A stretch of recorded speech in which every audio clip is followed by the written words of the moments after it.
мне тяжело сюда заходить. Вот. Вот такой мой дом. Вот что делается.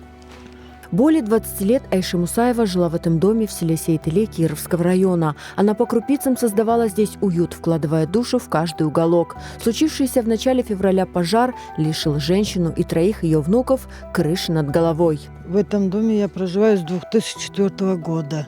Купили вот домик такой, делали все условия, уют делала дома, мебель покупала, все делала. И вот в один миг вот такое случилось.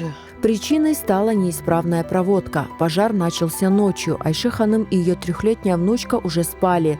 Благодаря старшим внукам и бдительным соседям им чудом удалось спастись. Когда начался пожар, он начался ночью после 11 часов. Я находилась дома с внучкой, маленькой внучкой, 3 годика. Ну хорошо, 20 лет моему внуку, он вышел, как дети вот выезжают на это, в центр, это, и вот приезжают, смотрят, это пожар где-то, и подъезжают, и оказывается у нас.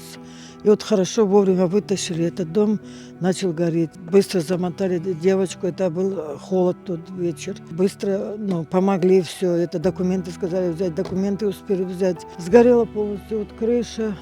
Все повалилось там. Хорошо вовремя позвонили, вот соседи все бегом. Собрались баллар Сагосуна Репса, позвонили и приехали со Старого Крыма пожарная, и наша пожарная, и из Кировского. Сейчас пожилая женщина осталась 1 на 1 с бедой. На ее попечении 3 внуков. Их мама, дочь Айши ханым, уже год находится на длительном лечении и не может поддержать семью. Вся ответственность за жизни детей, за их завтрашний день лежит на плечах бабушки, которая осталась без крыши над головой в разгар зимы.